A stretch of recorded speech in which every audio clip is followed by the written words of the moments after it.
Hello and welcome to Apples and Snakes at Home. My name is Bridget Minamore and today I am with the amazing Casey Bailey and Ioney Smallhorne. Feel free to say hi, guys. Hey. Hi. If you haven't been with us before and you're watching at home, wherever in the world you are watching, welcome.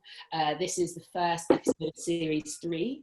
Series 3 of Apples and Snakes at Home will focus on the theme of home, with artists exploring the idea of belonging to an increasingly fragmented world. Apples wanted to use this as an opportunity to amplify the voices of underrepresented groups by focusing all of this programme on Black and brown artists living in England who may feel at home in one or more place or identity. As I said before, this episode will feature performances from Casey Bailey, who's coming to us live from Birmingham, and Ioney Smallhorne, who's coming to us live from Nottingham. I am in Southeast London, but we've also got a specially commissioned poem from John Bernard, and I'm really excited to be here. If you don't follow and subscribe to the Apples and Snakes YouTube channel, please do. If you are tweeting or Instagramming or whatever, please feel free to do that as well. But welcome to this really lovely gig. We're really excited to be here with you. Casey.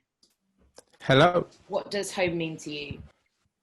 I think that home for me is like a mix of things, but it always comes down to like safety, like weirdly safety in places that most people don't find safe, but just a sense of security of knowing that there's like where I come from, there's no judgment.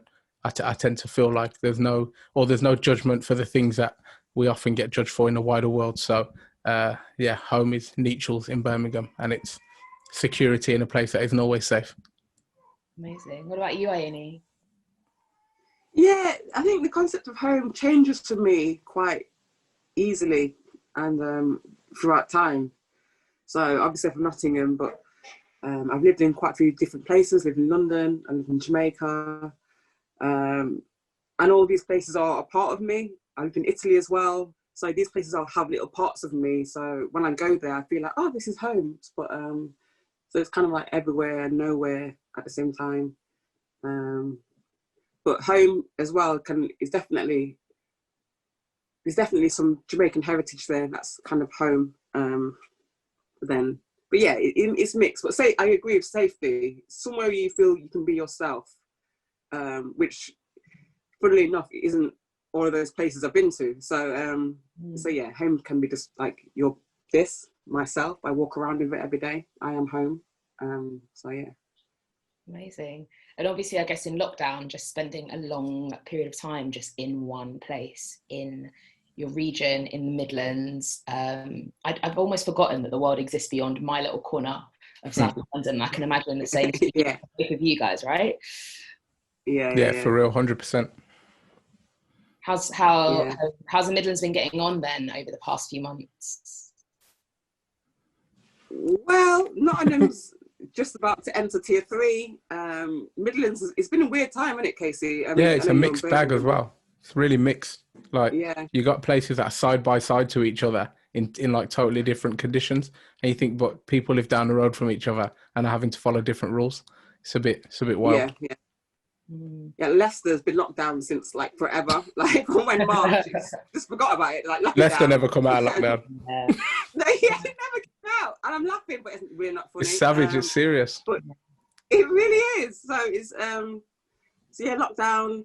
I mean, personally, I've had quite a lovely lockdown, and I'm always really apprehensive about saying that. I know people have had really tough times, lost jobs, lost loved ones. So I don't really like celebrating that fact, but I've actually thrived in lockdown. I'm used to being freelance and working by myself at home. I've got a front and back garden. I share a house with my brother, so I don't feel like I'm threatened by being locked down. I know lots of people haven't had that safety at home, so it's made me really grateful for the tiniest of things, like a front and back garden. These little things I've just been so grateful for. So I'm not taking it lightly or for granted at all. Yeah, it's been similar for me as well. I think so. I'm always out of my house normally because I've always got something to do. So it's a performance or a workshop or a meeting or something. And so like as weird as online gigs and workshops and everything has been, there's a real blessing around going to my wife and my kids. I'm going into a workshop. I'll be back in an hour and a half. Like, I'm going to be here when the workshop's finished. Not, I'm going to drive an hour and a half, do the workshop, have to drive an hour and a half home. You ain't going to see me today. So yeah, that's been a real privilege. Absolutely. Oh, Yeah, amazing. Yeah, I think if one thing this whole time has done, it's really made us think about our relationship with home in a bigger and more sort of full rounded way, and how that relationship with home relates to things like family and friends and partners and kids and all of that. So yeah, maybe that's a good segue into our first performance of today's gig. Ioni Smallhorne, we're going to start with you. I'll read your bio. I love reading people's bios. It's the one thing about being a host, because I remember being on the other side of it and cringing, but no, this is great. Thank you so much for being here with us. So, Ioni Smallhorne is a writer, a filmmaker, a performance poet, and a member of poetry collective Mouthy Poets. If you do not know about Mouthy Poets, please get to know. As a dedicated spoken word educator, Ioni earned an MA in creative writing and education at Goldsmiths in 2019, and has worked with schools and community groups across the East Midlands. As a performer, she blends the political with the personal and has performed at gigs across the UK. Now she's doing that virtually. Ioni, take it away. Okay.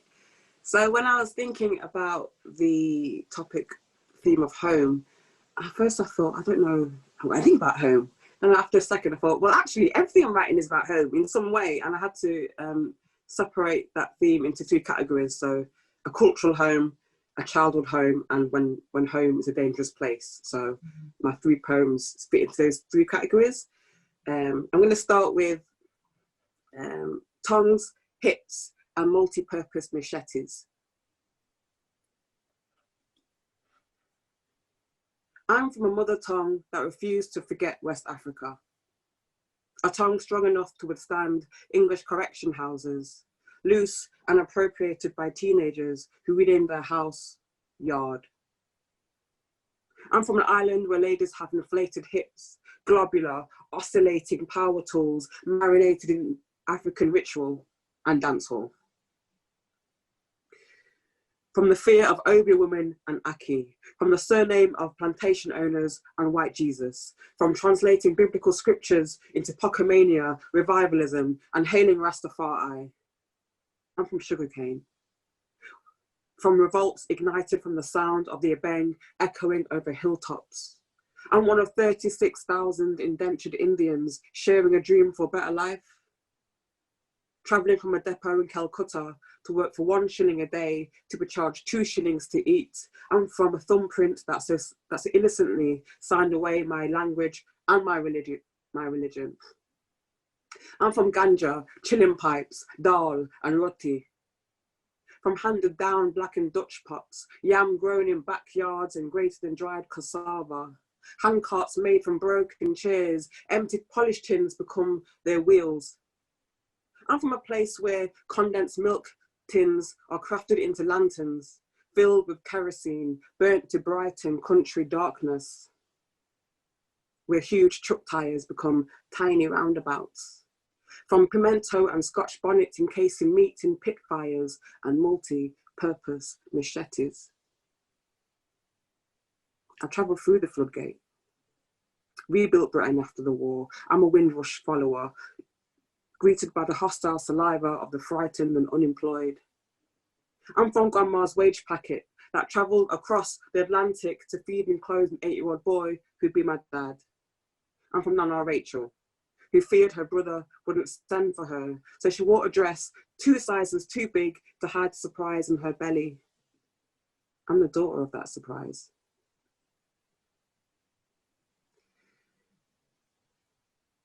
Okay. Oh, so thank you so much. That's this is so weird. Yeah. Online gigs, you know when what's going No on. way. It's like my screen froze. I have to do that again. It's so weird. No, it's beautiful. Thank you so much. Sorry, I got really caught into it, and yeah, what a brilliant poem to start us off with. I totally understand why that's the first poem you wanted to share with us. just has really made me think about, you know, those, I guess, those relationships with home that go beyond us and go into our ancestors, and how, I'm assuming, that's where it came from, right? Definitely. I mean, when you're thinking of home, I'm going to say, especially as Black and brown people, we have to think about what sacrifices people had to make for us to have a home, like what we've had to go through, like to not have a home, for us to have something. I always think about that. I always think that all these voices are inside of me, these struggles. So yeah, home for me, like I said before in the intro, like home is my body. My body's made up from all these people that struggled and had to go through things that I haven't, or that I'm continuing to go through. So yeah, that poem's about everything that came before me to make me. So yeah, it's beautiful. It will definitely resonate. Thank you. What's your next piece? Right, so I've got like 7 poems here, and I didn't really decide which one's going to have next. So I'm just going to go with. I'll continue the theme of cultural home for now, then. And this one's called Yamaye, the land of wood and water, and it's when you're straddling 2 places, more than 1 place. Yamaye, the land of wood and water. At 7, I'm amazed by the grass that snaps shut when touched and how dark the night is. Yamaye. She calls me often, inviting me to befriend the mongrel dog, to wear yellow again, to allow my skin to ripen. Her voice, older than stones, warm like Nana's hands guiding me across the street. She says, come, sit down. Ease off the pressure, girl. Her soft grip imprinted on me like the sticky aftertaste of guinnep on my tongue. I don't return until I'm 24. She had lots to teach me. First is that I'm actually English. That everywhere outside my skin is foreign. That safety inside my skin is not guaranteed. And there are times, as a woman, that I would have to snap shut.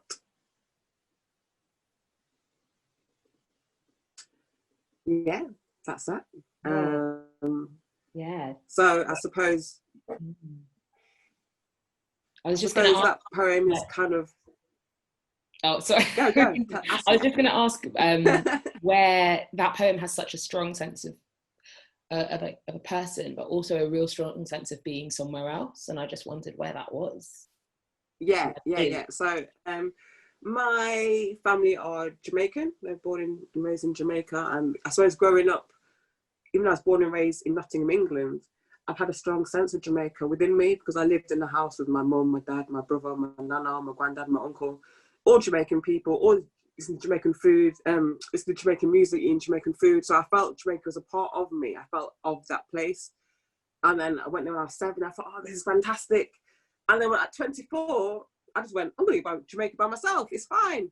And then I realised, oh, hang on a minute. I think Jamaica's home, but Jamaica doesn't think that I belong to it. So, I mean, of course it did, but then you see the differences. You see the parts that you don't see in yourself. You recognise parts of Jamaica and then you don't. So you think, oh, actually, hang on a minute, I don't actually know Jamaica at all. So what does that make me? So where am I from? So where's my home? And I suppose this was a bit of a disappointment because you're growing up with this cultural home and it's kind of magic, I suppose, which is kind of wrong because no place cannot be magic. And it's disappointing because for a lot of the time in England when I was growing up, I didn't really have many friends. I didn't felt like being one of only few brown girls at school. You feel like you want somewhere to cling on to attach to. And you think this place is going to accept you and it doesn't. So then you think, oh, well, I'm just stuck with me then. Here we go. So yeah, that's what that poem was a bit about. Yeah. It really reminded me of, I guess, you know, that Claudia Rankine line about feeling most Black when you're on a white background. It's like that. I always feel like I feel most English when I'm not in England. The further I get away from England, from London, from wherever, that's when suddenly I realize, oh God, this is me, isn't it? And it's funny how for so many of us, I think that's the case, where you feel most from somewhere when you're nowhere near it. For real. Yeah. So many thoughts. Yeah. Next poem. Next one. Yeah. Okay. So here we go. So, okay, I'll go for another short. I'm going to squeeze in a short one, so hopefully I can squeeze in another one instead. So, yeah. This one's called Partner. And I suppose it's going back to that time, that house when everyone lived in one house, a big immigrant house. And it's called Partner. Anyway.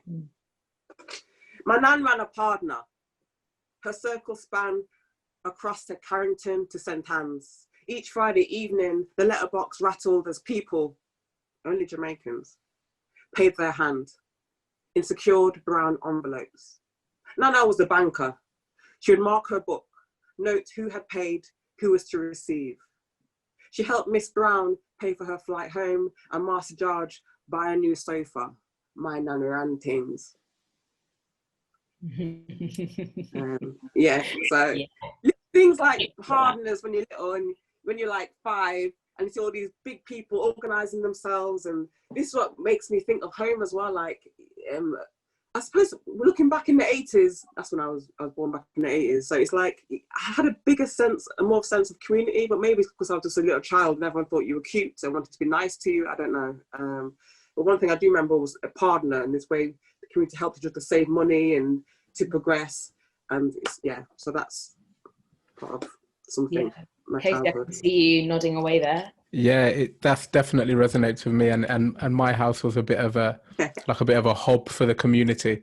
And so you said my nan run things. I think that would be how my nephew would feel about my mum. When my mum was here, it was like everyone knows Christine, like everyone, you deal with her proper because she looks out for people. So that 100% resonated with me. Yeah, and I guess Nana.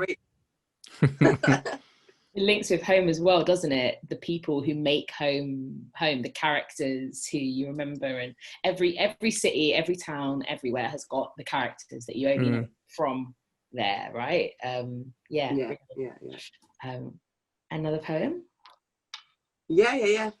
I suppose I'm going to. Oh, how long have I got? You've got time for a poem for one more if you like, a longer one if you'd rather. One more. Yeah. Okay. Well, I'm gonna switch back then to the third category of when home is a dangerous place, because I'm fully aware that in lockdown a lot of women and men, I remember that men as well, but a lot of women especially weren't safe at home being locked down. It was a dangerous place, and it's a very, very new poem. Okay, so it's called 5 Days in Lockdown. 5 days in lockdown and I start running somewhere. The government threatened to ban exercise. People are too free, and this invisible killer is working its way inside the lungs of the elderly and the young. My ice rink in Milton Keynes refashioned into a mortuary. So my arms pump, hands gripping at air, pavements, a conveyor belt churning out strides along the ring road, curving with the tram lines, past the factories at base of crossings and circling the parks. I ran once before, 10 years ago, when I was locked down with my boyfriend who tried to kill me. Frequently. I decided to live and ran barefoot through the night, claiming my future with each stride.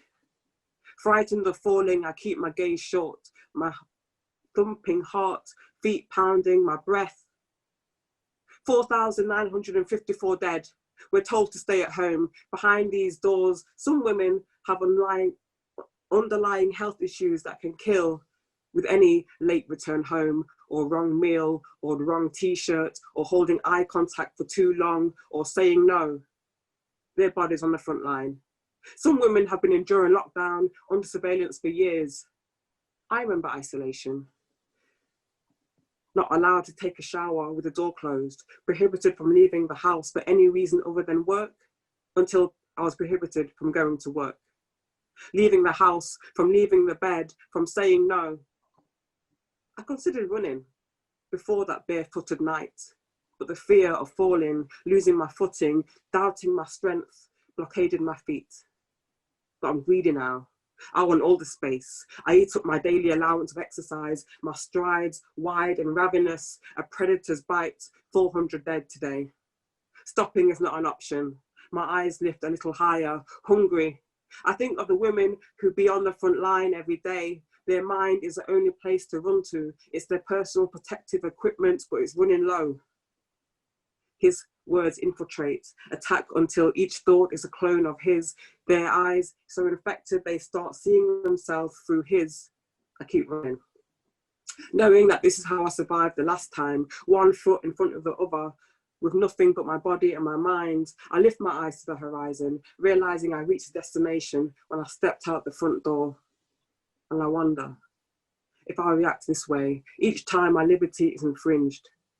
If I'll start running in any direction until my body burns, I wonder if I'll ever stop running. Oh. Thank you so much. Wow. Thank you. So that's, yeah, thank you so much for sharing a new poem with us as well, especially one that is obviously so timely and yeah, I think sums up so many of the thoughts that I've been having over lockdown around, as we talked about safety and home, but the parallels that this time has had with so many other parallels in our lives. For so many people for a myriad of reasons, some of this time has felt really familiar. Yeah, I think, like I said in intro as well, I was so grateful this lockdown that I was locked down with my brother. And when we think of lots of women that aren't sorry, safe, even on my street alone, there was 2 incidents of serious domestic violence. Once when I had to actually step in, I had to save a young woman being battered in the street with her baby, call the police. I don't care. I will call the police. If I see any for domestic violence, I will snitch. I don't care. I'm calling the police. And I hope that women out there do have people to look out for them. And men. I'm not just saying women. And men. Domestic violence can happen to men too. But and that's just 2 people on my street that I've seen, that I've heard about. What's happening on the street down the road? What's happening in your street? So yeah, when I was writing that poem, during lockdown, I started running. I never ran before in my life, and it just made me think how lucky I was to be able to leave the door when I want, to go for my daily allowance without someone asking me or telling me when you're coming home, or, you know, so these little things are so important. Safety is so important that you can take for granted, but I can't, because I've been there, but it made me really grateful for the little tiny things in life generally, Yeah, complete.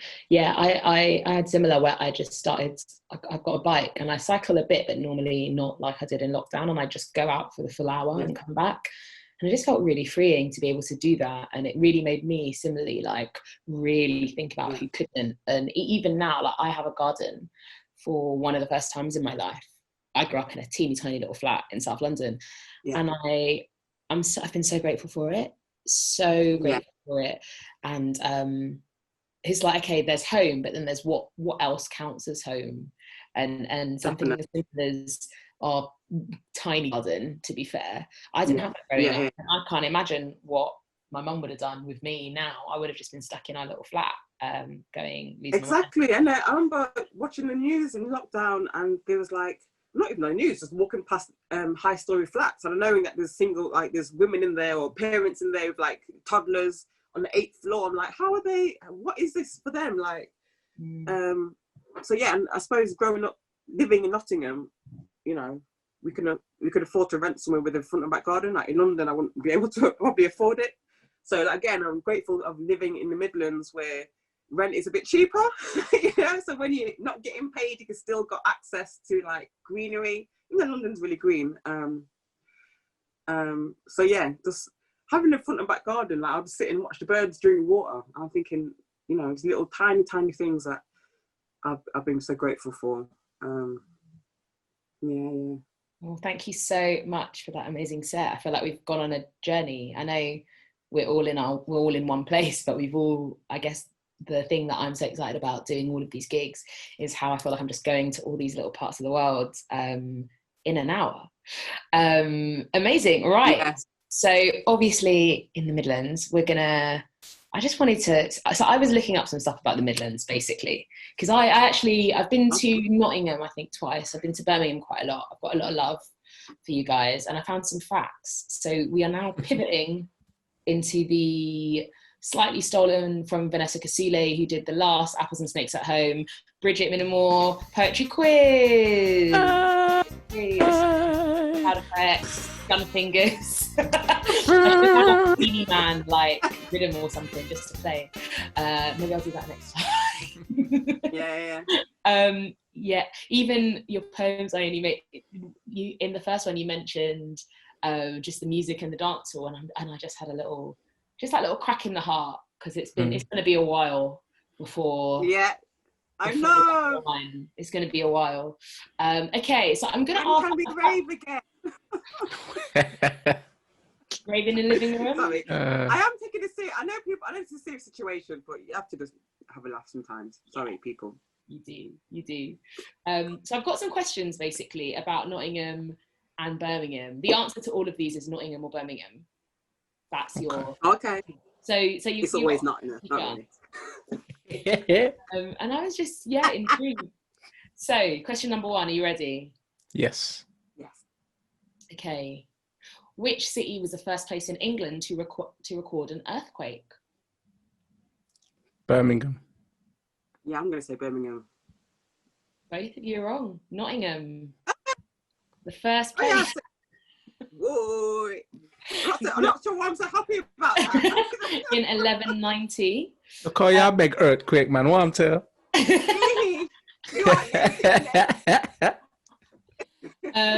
Obviously, we know that Birmingham is a bigger city than Nottingham. But we're tiny, but we're tiny. Oh. Which? Sorry. So competitive for no reason. What's bigger, a third of Birmingham or all of Nottingham? Third of Birmingham. Yeah, so is Birmingham, does that include like Coventry and all them places there? Is that part of, that's not part of Birmingham, is it? That's not Birminghamshire. Is it Birminghamshire? No. And we're not in Shire, so I'm we do have Greater Birmingham. We don't have but we don't have a Shire. Not Birmingham. I knew it was something. We ain't got enough woods to have a Shire. Where's Greater Birmingham then? Like, it's just a little bit outside of Birmingham. I don't know why we had a Greater Birmingham. I reckon London had a Greater London and Manchester had a Greater Manchester, and we were like, yeah. Man, think you can have a Greater, yeah? We could have a Greater. Birminghamshire. Let's face it, Birmingham. We ain't got enough. No. You need a certain amount of trees to have a Shire. I think that's a Nottingham Forest thing. I love Birmingham, but I don't think it's a Shire. So okay. Saying Back to the a question. third of Birmingham is bigger than all of Nottingham. Ioni? I'm saying a third of Birmingham, because that's including Greater Birmingham now. You are both right. A third of Birmingham is about 100,000 more people than all of Nottingham. That's wild. 300,000 people, which is 300-ish, which is wild. Massive bonus. Yeah. Nice. My last question. Basically, I want to do this quiz to see, because I always forget in my head it's like the Midlands, and I forget that in the same way we all know about where we're from and barely know about where anyone else is from. Which city is called the birthplace of heavy metal? That's Brum. Yeah. That's Brumtown. That's Ozzy Osbourne and the man name, surely. Yeah, it is. I was going to say that. Yeah. I did not know that. Black Sabbath, Led Zeppelin, and Judas Priest, all from my guys. Birmingham. My guys. Yeah. Are you heavy metal? I'm often listening to Black Sabbath. You might be. You're a bit metal. You can do your thing. It's I like Linkin Park, you know. Yeah, man. I don't think they're from here, though. No. No, we're not. Yeah, I like a bit of heavy metal and rock and grunge and punk. Yeah, that's fine. I'm down with that. That's cool. Is there anything that you think about your cities that you wish people would know?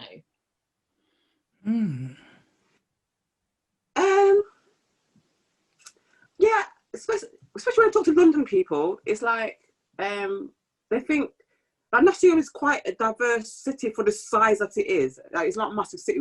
We've established that, but I think a third of Nottingham is non-white. That's something I think is important to know. Things do happen here. Like serious things happen in Nottingham. Yeah, when I go to London or some other place in the south, there's what is it to do? I'm like, yeah, Nottingham's got quite a big creative scene for the size of the city 100%. as well. So that's what I want people to know, that things are going off in Nottingham. I love Nottingham. I love Nottingham. Many years ago when I was a grime MC and I used to travel out to do music, Nottingham was where I wanted to land and spit with like Wariko and Jar Digger and Two Tone and them. Nottingham's popping.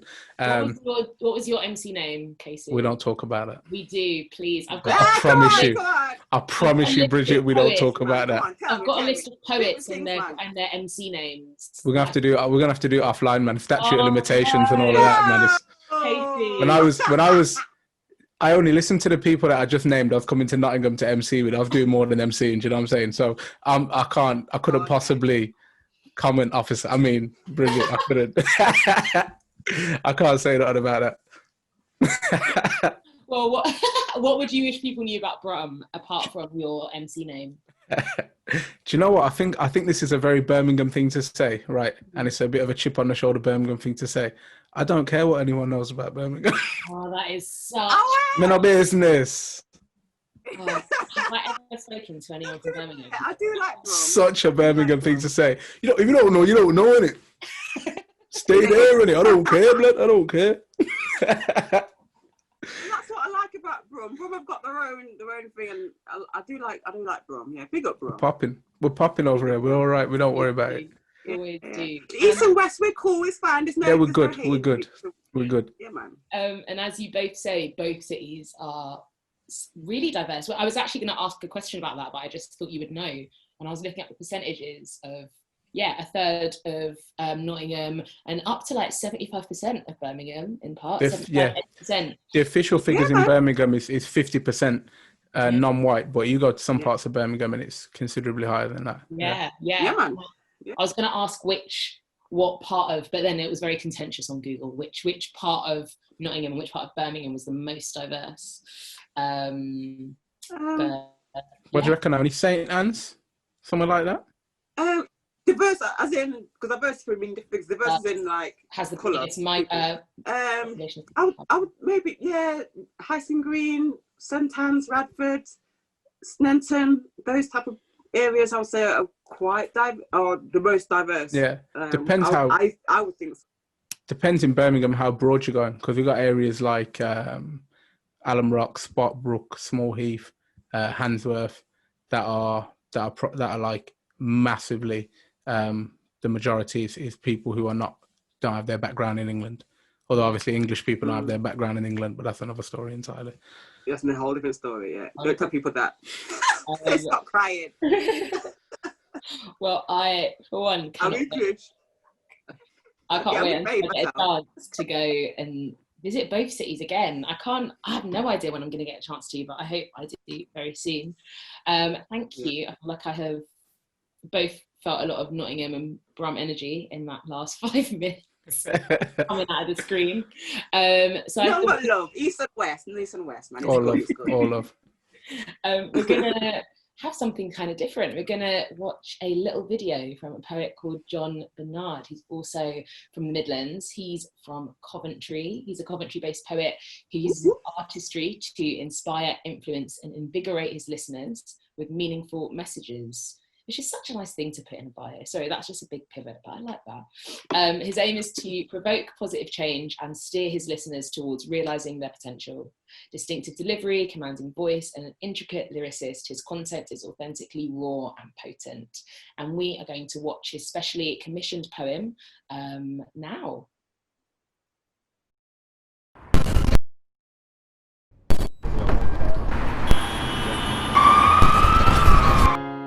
The borough gaze as a barrage or paraphrase paragraphs alluded to this man's apparent fate. Facebook now accommodates his stillness.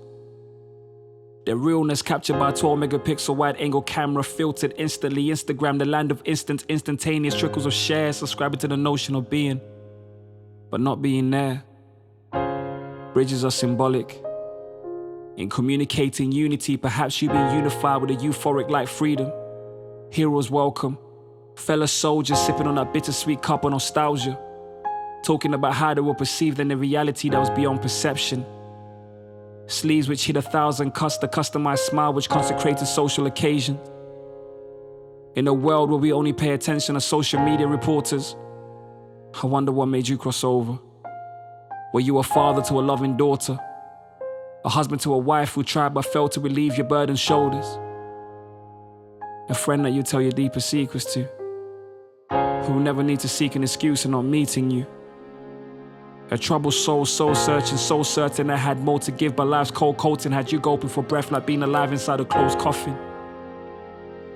I didn't know you, but I see you often enough it makes me wonder if I'm dealing with pain properly. I'm alive by God's grace, so I gracefully pace, burning a midnight omelette as I go through life's worries and uncertainties. You made me contemplate the meaning of bridge as your body bridged the gap for all to see. That it's not just dead bodies that need an autopsy. For there are things that are killing us daily inside. The aerial pride is no surprise to its part in the increased rates of male suicide. There are many factors that we could ascribe this sadness to, but in hope of a bluer sky, we will one day have an understanding of the intricacies of the human mind. For now we can utilize the image of you tied, eyes shut like what accompanies a suit and tie, comprehending the costly nature of time. There's no such thing as a cheaper life. Every life is priceless. Perfectly packaged in purpose, inscribed in unique passages, only what we offer a time to can purchase it. They say this is a generation of Molly and Percocet, where actions aren't preceded by thought or consequence. But imagine the peril we're constantly having to war against. The tug of war for our souls is so immense. I implore with so incensed, watching our minds closely, clothing ourselves in hope, hoping that it's an entire depression we're not addressed. Yet we know sometimes the most attractive smiles are combating the crooked sadness that won't relent. It's okay not to be okay, but occasionally you wonder how you're no longer a stranger to this darkened place. The world is a dark place and it only radiates when we stick together. So if you're willing to rave with me, I hope you'll also be willing to pray for me. When my knees are buckling like I'm agency, you can be someone's agent of love or of hate, you see.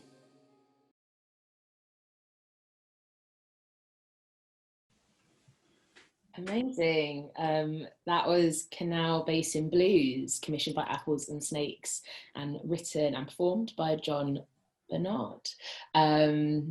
I haven't watched Poetry Video in ages. I feel alive. Yeah. Yeah, man. Yeah, there was a lot. I guess my first thought, and I guess something I'd want to ask you guys is that idea of home obviously being a physical space, but also in lots of ways being a mental state, being and that connection that can have, especially for like Black people, brown people in this country. And yeah, that poem just was really weaving through it. And I don't know, do you often feel that home can be like a mental state as well? Absolutely. For me, I think I feel like I carry certain things around with me that often are not evident in the places that I'm at. So I kind of have the essence of where I'm coming from. And sometimes I feel that can be a bit dangerous is 100% the wrong word, but it can mean my reactions are not necessarily, or my instinctive reaction isn't necessarily appropriate to place, because in my head, like, I'm still in the middle of Nietzsche's if you catch me off guard. And so I kind of sometimes have to rein myself in and remind myself, you ain't there right now. So I definitely carry that around with me. Yeah, I do that sometimes. Wholeheartedly support that comment. I remember when I was living in Rome, right? And I went to Italy without speaking a word of Italian, just me and my brazen self, took myself to Rome, lived there for about 3 months. And, you know, Italy can be quite racist, but I was like, no, I'm remember where I'm from. I'm a that's a Rocky Point. Like, I'm ready for these people. Like, and then the first like instance of like racist attack that I had over there, I really had to like go into myself and like say, no, you're not going to leave here after the first incident. You're going to stay here and you're going to see it through, and you're made from strong people. You can do this. So that sense of home and belonging to, even though it wasn't belonging to anywhere really, it was just a sense of home, a sense of people, got me through. Wholeheartedly. And I think that's when we, you know, when we break down what home means for black and brown people in the UK, so often that links with like class and social status, and I think that's just even, I think so many of us have had those moments where I won't say overreact, but give off, I call it giving off South London energy when I'm in West London. Like just doesn't always need that same energy, and not always. Sometimes it does. 1% of the time. Just 1% of the time when it does, and it's like, I'm grateful that I've got that to go back to. You know what I mean? So I think 95% of the time it's not needed, but sometimes just that little one time, just like, oh, you remember? 100%. I think my thing is you read other people's actions based on your understanding of what that would mean where you're from. So sometimes I've had people say, like I'm having discussions with people and they say, you don't do that, or you better not do that. And my instinctive reaction is to say, or what? And then people got like, what do you mean, or what? And I'm like, oh, sorry, you weren't trying to shut me down in that way, but I just came out big out the gate. What you going to do about it? Like, relax, Casey. Relax, Casey. So yeah, or what is something I'm trying to get out of my vocabulary at the moment. I need to leave that. I like that. No, I say don't leave it. I think just know when you have to use it. It's a tool to have in your kit, right? You've got it in your toolkit and you bring it out sometimes. Like, sometimes an or what is needed. Or what is needed. I think my version of that is like either getting really annoyed when people like talk about something that I don't think is important, because I just feel like growing up it was always like, let's not even talk about that, like just shutting things down entirely. Like if it just feels unnecessary, you just shut it down. Whereas for a lot of people, like that small talk is really it's needed to stop people feeling on edge. So I was thinking about it, like, why, it's okay, we can talk about something. Or what's the other one, just doing a dig back at someone that isn't trying to be rude, but just, you know, someone says something, so you automatically reply with like the joke, and then you're like, oh no, it wasn't that deep, it's okay, it's not that deep. It is for a lot of people. But yeah, and I guess on the other hand, with John's beautiful piece of writing, you know, there's a funny side of all of that, right? But there's also the dark side of all of that, where you know, we might bring out, what's the word, it's almost like we don't address our own mental health struggles in the same ways, because we might be used to pushing those down in a certain way because of where we're from, or who we are, or what our idea of home means. And you know, my mum always tells me that, you know, in her language they don't really have any of, like, literally in her language from Ghana, they don't have so many of the words we use around mental health. It just doesn't exist. So how do you speak if you can't say something? And I think that applies even for, I don't know, in like a small Midlands town or whatever. Like, if you don't have that language, how are you going to speak about those struggles? Yeah, definitely. And I think going back to like bringing that energy of home, and I think just on that point quickly, that a lot of young people that I work with at college as well say, oh, they're scared to move out of their zone or move out of their, I don't know, city, because they can't imagine themselves being beyond that. And I think it's really important that, this is why I say home is me. Like, wherever I go, I'm going to make a home. And then you might be, you know, treated with hostility, but you might be treated with joy and be welcomed as well. So I always tell people just to push your boundaries and travel and find other places. So just wanted to say that. I wasn't trying to say like, yeah, because I'm from here, I'm not leaving. No, definitely go and find lots of different homes. It's fine. Yeah. No, I had that when I was a teenager. I was like, you left. I remember when I went to central London properly for the first time, I was like 17. And it was the day, you know, those free papers, like the London paper and the Metro and stuff. It happened to be the first day that happened. And I was just like, oh my days, like, they give out free newspapers here. This is mad. This is and then like a week later, I worked out it was actually just that day that they started, and it was everywhere. All this news. Yeah, all this news. Oh, we took loads of like free newspapers back home to South London for no reason. I bring treasure. Yeah, like that. Yeah, bringing, oh God, treasure and home. It's a funny one. Casey, how are we feeling? Blessed. Good, can't complain. Well, I'm very ready to hear some poems from you. Everyone at home, Casey Bailey is going to read some poems for us. He is a writer, a performer, and an educator, born and raised in Nationals, Birmingham. What's the postcode? B7. B7 in the house. Casey has performed nationally and internationally, and in B7, like he's doing right now. Spent some time on a residency with the Royal Shakespeare Company and taught, facilitated, and led up and down the country.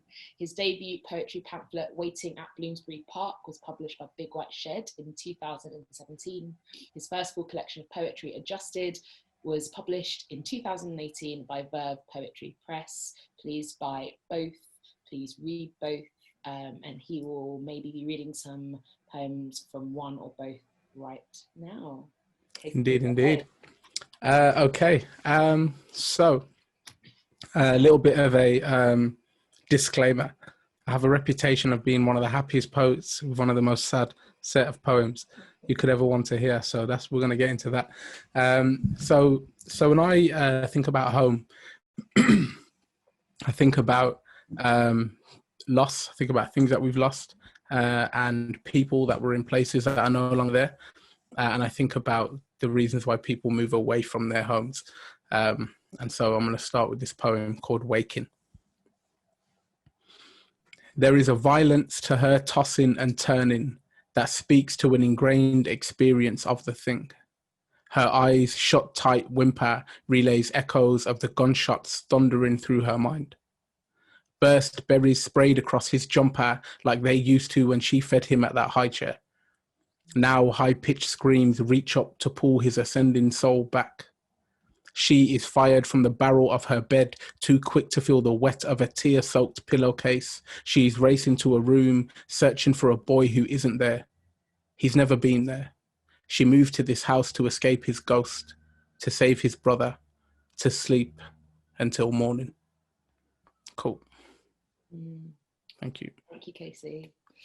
Wow, powerful start. I guess my question to you is, I totally understand all of those associations with home, but I'm really intrigued, I guess, just to know if you ever feel like a way about writing and reading poems that maybe talk about your home or in a negative way, or in a way that people might see as negative. Because, you know, you said that I'm a happy poet and I've got all these sad poems, and I love that, and I think that's necessary and needed. But yeah, do you have a question? Is this the poem that I should be talking about?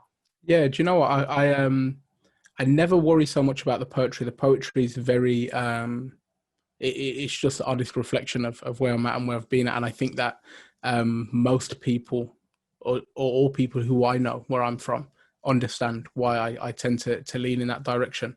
What I have felt guilty about in the past, and I got fully badded up by my dad about, is that I used to introduce poems like this and I would talk about the area in a really negative way. And I think in my head, what I was trying to do was express to people who aren't from the area that this is not like maybe where you're from. But the way in which I'd go about doing that is to be derogatory or disrespectful about the area. And one time my dad came to my book launch, and I spoke about the area, and everyone was like, "Oh, Casey, you were great." At the end of that, "Oh, Casey, well done." I was like, "Dad, what did you think?" He was like, "You gonna come up here and talk about Nietzsche?" I was like, "That's the first thing he said." I was like, "Oh, sugar, I'm in trouble, boy." He was like, "You think me and your mum raised your Nietzsche for you to come out here and talk about Nietzsche?" I was like, "Raw, I was in trouble. I was in deep water, rapid." So I was like, "You know what, Dad, you're right." And then he pulled me up on it once again, and then I'll never do it again. It's not about feeling like he would see or think anything of it. it's mad because I wouldn't want people to say the things about Neutrals that I've said about Neutrals. And sometimes you feel like you have the right to say certain things, but actually no one has the right to say them things about people's homes and the place that people belong to and belong in. So I am conscious not to speak ill of the legendary Neutrals ever again. Wow, that's so fascinating. Yeah, I totally hear. It's a hard tightrope to walk, though, isn't it? Like, I've talked about this with a lot of poets who write about home and write about the realities of home and but yeah, my mum similarly battered me up just a little bit. I put her in a poem, and she which she normally is very gassed about because I won't do that often. Because mom's just very great in a very basic way, which means that like there's not that much to say beyond she's amazing. So she's not in my poems like my dad, for example. But I put her in this poem and she was like, why are you talking about me working all night and working all the time? Like, I had a lot of fun. Like, just because I was working 4 jobs doesn't mean I wasn't having fun. And I was like, oh yeah, I guess. Yeah. If the only time I can talk about my mother in a poem is when times were hard, what does that say about all of that? Yeah, for real. Yeah, there's a lot going on there. Thank you, Casey. What else have you got for us? I'm gonna continue on the happy path that I started. So for me, this might sound weird. I think people who, well, I think if you know, but and this is for me for Birmingham in general, but it's my very personal reflection on where I'm at as well. And I think of death when I think of home, which is, I'm sure, a very happy thing to say. And this poem is part of a sonnet collection, and it's called I Could Cry. I could cry, turn my back on decay, or smile at death how she smiles at me. Familiar. We have been face to face so many times that I know how the corner of her eyes flutter before her grin breaks worlds down to dust. She has blown lives from the top of cabinets, watched them become impossible to watch, breathed them in, breathed out ponderousness so that it may sit on the shoulders of survivors. The living will always be buried with the dead, though we still profess that the opposite is true. Cool. Thank you so much. What was the process behind writing the poem, Casey?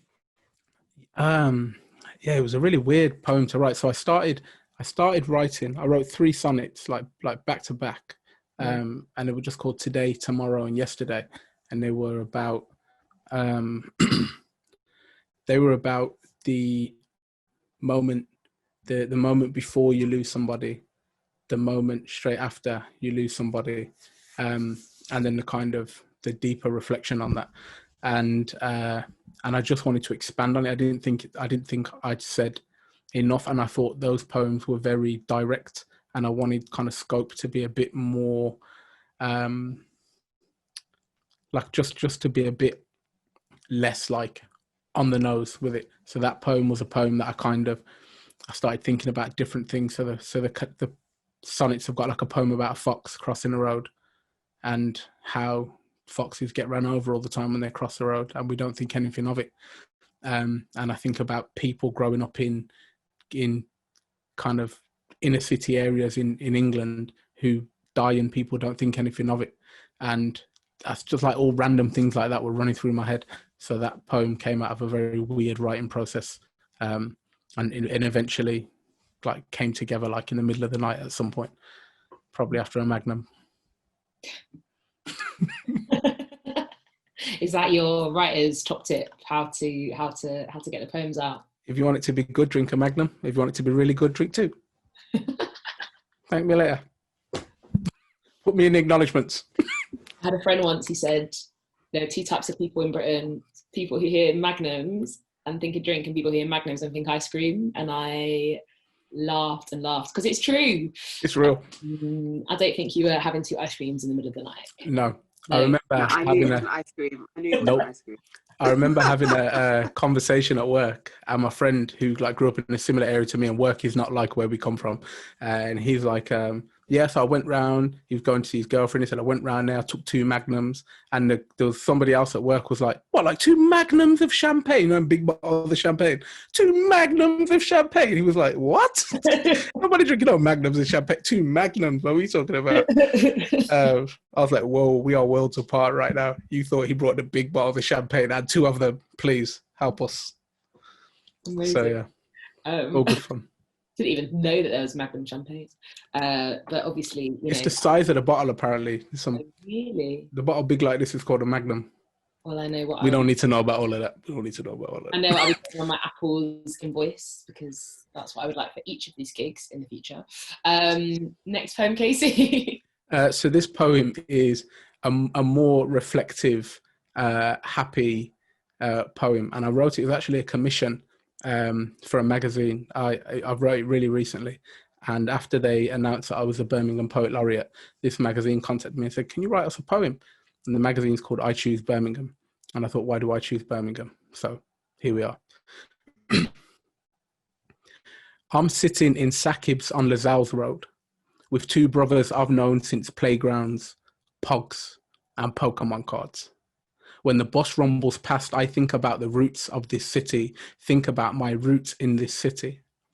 I choose Birmingham because the shadow of Thames Tower in Bloomsbury Park held me when no person would. Wrap me like a gift and let me open myself when I was ready for it. I choose Birmingham like the kid who never throws away the wrapping paper. I could never even think it. When the canals hold stardust, when Highbury Park holds peace and Handsworth Park plays the steel pans, I choose Birmingham for as long as Burberry Park holds my brother's spirit. They will never blank him out. Not while spit sits in this mouth, not while blood ricochets through these vessels, he lives in me. I choose Birmingham, and if she would choose me too, then this might just be something, you know? I might even ignore the man them in the group chat for a minute. Not forever, but for long enough for her to know. Cool. Sorry, that last line has nothing like a group chat reference to bring it all back. That's how you really know. That's the level of love there. You just ignore the group chat. Yeah, I'll get back to them.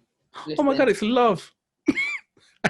If one of my girls puts a man in the group chat and doesn't excuse him before she puts him in, like, you're like, okay, no, this is real. Like, not, it's about angle, it's about picture. Like, the thing is, yeah, you just have to bear in mind, if you don't get that, then it's love. It's love. I like the idea of doing that for Birmingham. Like, here's a sneaky picture of the bull ring. Like, let's go. And I'm glad that you have I was going to mention at the end that you are this 2 years Birmingham Poet. Yeah. Congratulations. Thank you very much. Very lucky to have you, because who will big up Brum more than you? I like to think nobody. Is it nice to know that you're going to spend the next sort of the foreseeable future just looking and focusing at this kind of work? Yeah, it's really weird. It's really interesting. And what I find a bit kind of like wild about it is there are things that I now know I'm going to do that I could have done, but I almost kind of feel like I needed someone to say I could do them. Do you know what I mean? Like, I felt like if I'd have said, like, the part of the reference in that poem is I'm trying to get people to go to parks, because I realised I grew up in an area, and I always tell everyone there's no green space in my area, but also my favourite place in the area is a park with like a big patch of green space at the back. And don't ask me why I didn't realise that the two things existed at the same time. But I want to get people to go out, claim that space, because some of us don't feel like that space is for us in the same way that some of us don't feel like poetry is for us. So I want people to go out, claim that space physically, claim that space for themselves mentally to write. But I could have said this last year, but in my head I feel like somebody would have said, well, who are you to tell me to go out to the park and write poems? I don't want to go to the park and write poems. Now I'm like, I'm the Birmingham Poet Laureate, okay? I'm telling you to go down the park and write some poems. And they might still not do it, but they'll know why I said it. I have images of you like on billboards across Brum, like, go to the park. Go to the park. I see people walking away from the park. Come here. You know the park's that way, isn't it? Certain men are walking the wrong way. Casey, at the beginning of every park, like, coincide. Like the police officer sign, but like me, not a police officer, just standing there with a notepad. Well, I'm gonna write a poem. No. Well, that is an exclusive for us all. Casey Bailey's Get in the Park campaign coming to a billboard near you soon. You can express that on them if you like. I like parks too. I'm coming. Ready to like Midlands. I'm reaching. It's international. I'm going international with the park situation. Casey, and I actually looked up the twin cities of like Nottingham and Birmingham, and I have to say Nottingham had better twin cities. Like Nottingham's twin city was Harare in Zimbabwe, and like yeah, and I was like, who's Birmingham twinned with? I feel like Birmingham's twinned with Frankfurt, Milan. Okay. But nowhere like I was like Harare. That's deep. That's serious. You know what I'm saying? I never knew that. I was like, I didn't get a free ticket to go there or something like. This is what happens when Birmingham starts thinking it's bougie about Milan. Relax.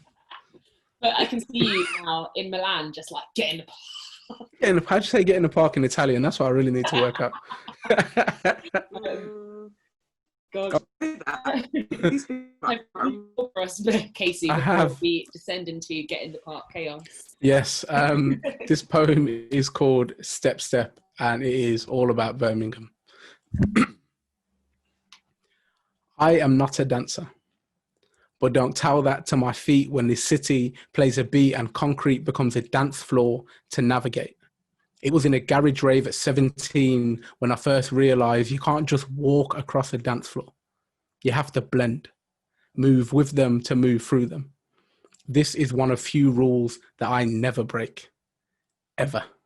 From the train at Grand Central to Yo Sushi at Selfridges is not a walk, but a waltz. Eyes up for the skyscrapers, letting pockets of sunshine through, step, step. Twist left so the young couple don't have to release each other's hands, step, step. Spot the homeless man from 100 yards. Sort the coins before I get there, step, step. He has seen this city at its coldest, and he knows this song never ends, step, step. Never miss a beat, always in time, shoulders brush, bags clash, step back to let somebody else pass, but never stop. Like joggers waiting for green men to tell them to cross the road, feet still drumming at the same tempo. I am gliding through Brum. A bus guy with a guitar sings, I just want to live. Don't really care about the things that they say. Don't really care about what happens to me. And at the same time, a girl, no older than 10, races downhill along the wall of the floozy in the jacuzzi fountain. Head forwards, arms backward as if dipping for a gold medal. The image of her and sound of his lyrics plait together like her swinging pigtails. Mini motion picture. I hear him, I see her, I feel all of it. Twist right. Don't knock her coffee, clutch slightly tighter to mine, step, step. Apologize to the homeless woman, knowing I gave that change already, step, step. Tell her she is not a bother at all. Wish her a good day in return, step, step.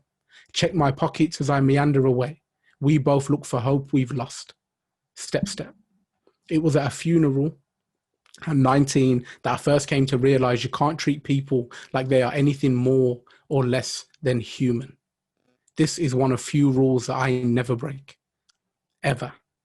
Head up, steady rhythm. The dance floor remains packed. This DJ takes no requests. We move all together, all apart. I am not a dancer. But this city plays a song that my heart can't deny and my feet can't disregard. Thank you.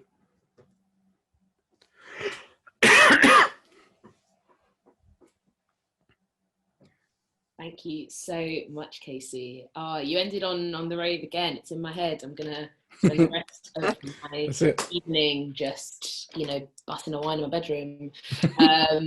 Is music a big part of what, or music and maybe the arts more generally? How does that connect with home for you a lot? Like, yeah, before I wrote poetry, I wrote music, I wrote lyrics, and I grew up in a house of just music all the time. So there's always like a musicality to the way that I write. And then I think, again, the arts in general, it was only when I was maybe early to mid-20s that I decided, that what we all can decide, which is the arts are for me. I want them. I can have them if I want them. And no one can tell me no. So I started really exploring just arts in so many different forms. And yes, I always try to feed that into my poetry, or it just feeds itself in when I'm not looking. And what about you, Ioni?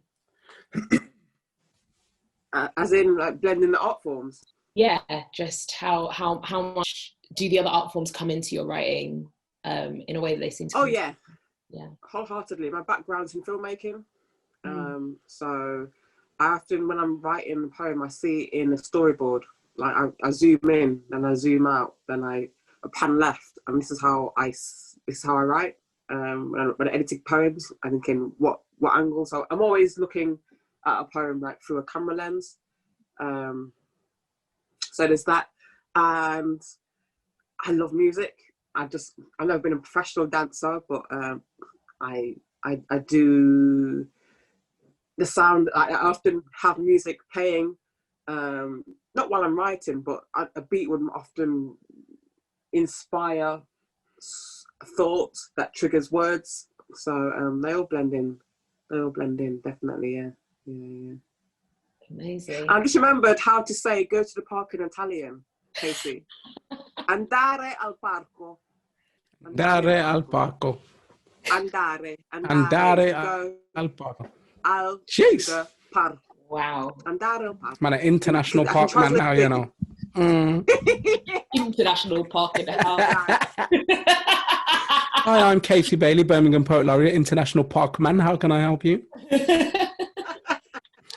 You appear to be outside of a park. You've obviously gone to a park imminently now. Andare al parco. I mean, you can pitch it. You can have that idea for free, Casey. Pitch it to the Poet Laureate Lab. I've took it. It's too late. Excellent. I appreciate the retrospective permission. Which is exactly what someone from Birmingham would not ask for. Right, before I walk into any Midlands cusses, I think I will call it night. Thank you so much, everyone listening at home. Thank you so much to our amazing poets today. You have heard from Ioni Smallhorne and Casey Bailey. Please look them up. You can stay on YouTube maybe and keep looking up videos. You can order their work online. You can follow them on social media. Ioni, what's your social media handles? Best one to go to is Instagram, Ioni Idioms, or my Facebook page, Ioni Smallhorne, my Facebook page. I've been a bit quiet on social media just because I'm just a bit tired of it, but I'll get on it soon. I'm too busy living my life. I know who I do. Casey? I'm at the Poet in the Park. No, I'm joking. I'm at Casey _ No, that's a real thing. That's coming. Don't worry about that. Casey _ Bailey on Instagram and Mr. Casey Bailey on Twitter. Excellent.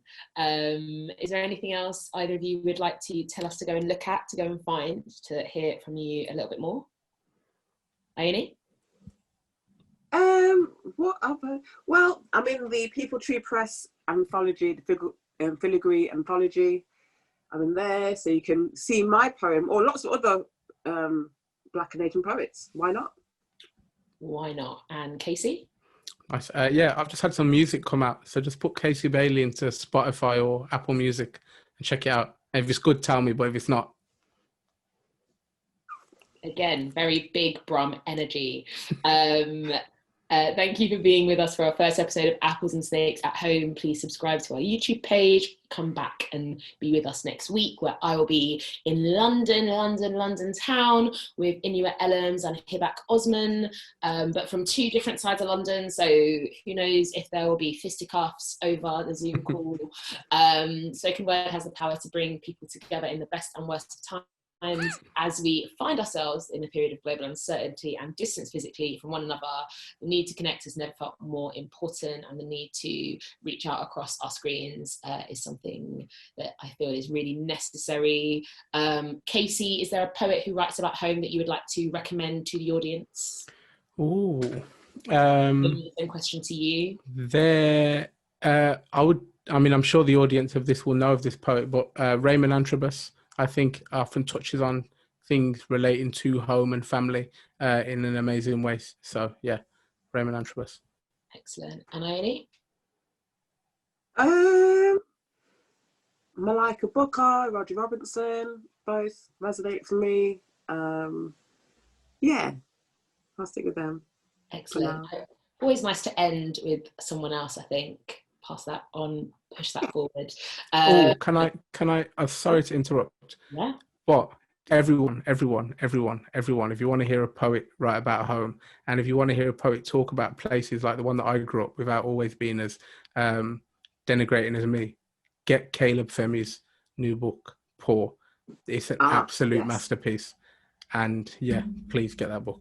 Excellent. I agree. Caleb is from about 5 minutes down the road from me where we grew up. So I'm a big fan of that book too. It's actually propping up my laptop right now.